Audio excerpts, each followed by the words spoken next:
Hello friends and welcome to this video. Today I will show you how to fix seamless cop fatal error on Elden Ring.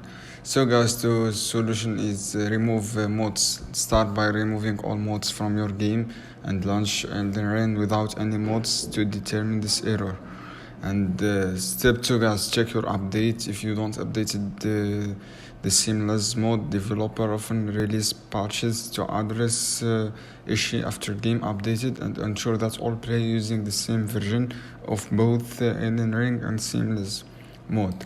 And step 3 guys, check your network, and after check verify the game file, and you should be verify your integrate game file features. Ensure your game file are compatible. This can resolve issue. And disable auto updated guys, and verify your network. As you can see here, this network, and you have stable good connection.